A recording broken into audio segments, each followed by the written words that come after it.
Okay, in this section, we're going to look at lenses, and the fact I'm now wearing glasses is just pure coincidence.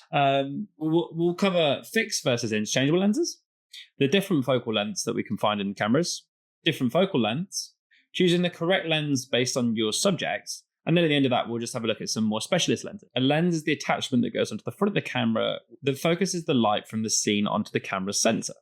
Now, as we discussed a little bit earlier on, the sensor is the part of the camera that actually captures the light. So the lens is the part of the camera that directs that light. So we need a lens because if we didn't have one, the sensor on its own would be capturing light that's coming at it from all angles. What the lens does is it takes a particular column of light that's traveling in one direction. It's the exact same process as what enables us to see. So we'll have a look at the two major family of lenses. There's the zoom lens and the prime lens. What's the difference and what are the costs and benefits of each? A prime lens is a lens with a fixed focal length. And what that means is that you can't zoom in or out, whereas a zoom lens is a lens with a range of focal lengths that we can zoom in and out. Now, the benefit of a prime lens is that generally they're cheaper and the actual quality of the image that they produce is much higher. But the big trade-off with them, obviously, is that you can't zoom in with them, so they're not nearly as versatile. And obviously, if you have to own 4 or 5 prime lenses to cover the range of a zoom lens, they quite quickly become a lot more expensive. Now, most professional photographers that have a lot of money to spend will have many, many different prime lenses. But what I would recommend is when you're starting out is just to get one lens, is to get one very good quality zoom lens that covers the whole range. I would actually recommend investing more on your lenses than you do on your camera body.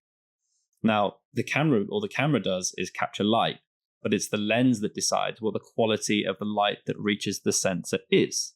So if we invest more in the lens, we get a higher quality image back than if we invest more in the camera. So let's look in a bit more detail about types of lenses and focal length. So a focal length is essentially how wide or narrow the image is that it gathers. The lower the focal length, the wider the image, and the higher the focal length, the tighter the image. A wide angle is anything that's considered to be 35 millimeters or less. It's great for landscapes, taking pictures of interiors or even exteriors. It's great for flat lays in the studio and good for certain types of documentary style photography. The next is the standard range, and those are lenses that are about 35 millimeters to 70 millimeters. And the reason that they're called standard is because they're relatively similar to how our eye sees. Our eye sees at about 45 to 50 millimeters. So any images that we see in the standard range look relatively similar to our eyesight. And standard lenses are great for basically everything, but because they do look quite similar to how our eyes see, they're not always as interesting. Then we have anything over 70 millimeters, and that's called telephoto. And telephoto is where we're zoomed in, essentially. Anything that's far away from us. They're great for capturing people and cutting down on the environment that surrounds them. We tend to use telephoto lenses where we don't want to give away too much about the environment or where our subject is quite far away from us and that we can't get any closer. And then the final one that's kind of common is macros. And a macro lens enables you to focus on something that's very close to the lens itself. Now, the reason you might want to do this is if you're taking a picture of something like a wedding ring or any of the particularly small objects, you need to be able to focus very, very close to the camera. And these are particularly common in product photography or anything where you're trying to demonstrate texture. So just to confirm, focal length is measured in millimeters. The lower the number, the wider the image. The higher the number, the narrower the image. There's a number of key lengths that you'll find when you're buying prime lenses.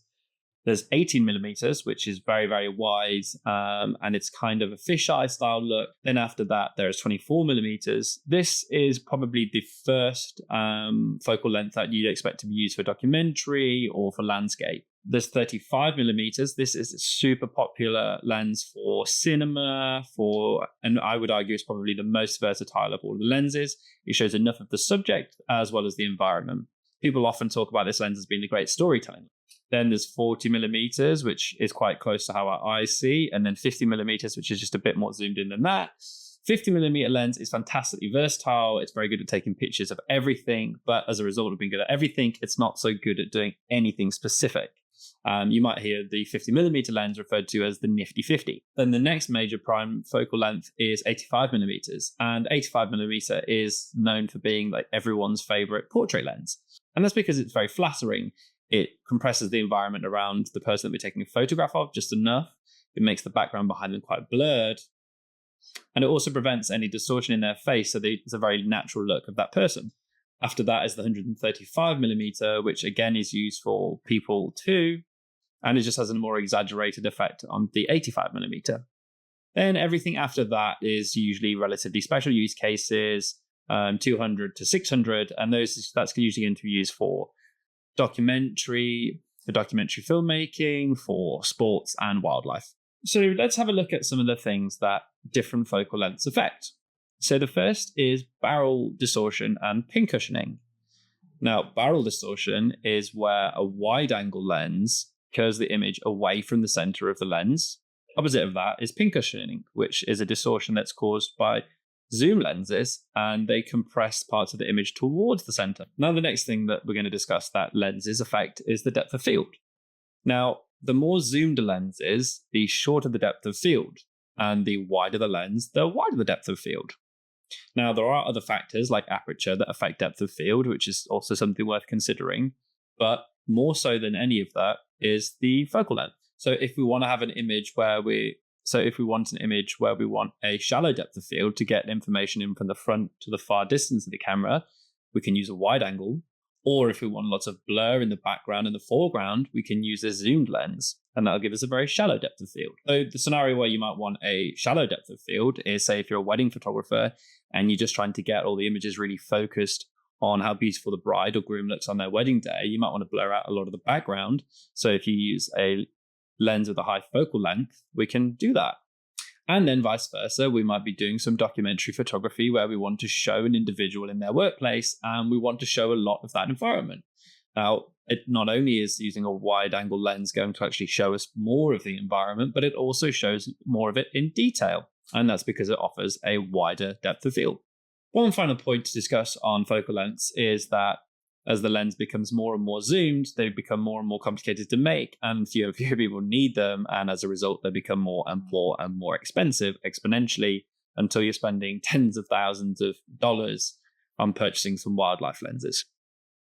Okay, so let's just have a quick recap of everything that we covered there. So we first looked at prime versus zoom lenses. A prime lens is one with a fixed focal length that offers a higher quality image, and a zoom lens is one that offers a range of focal lengths within a zoom range, doesn't produce as high quality image, but is a lot more versatile. They tend to be more expensive than primes. Then we looked at focal lengths themselves. A focal length is a measurement of how wide or narrow the image that a lens produces. We learned that wide-angle lenses cause barrel distortion where the image curves away from the center. And conversely, we learned that telephoto lenses cause pincushioning where the image is distorted towards the center. Then we learned how focal lengths affect depth of field. The wider the angle, the deeper the depth of field, and the narrower the lens, i.e. the higher the focal length, the more blurred the background is, i.e. the narrower the depth of field.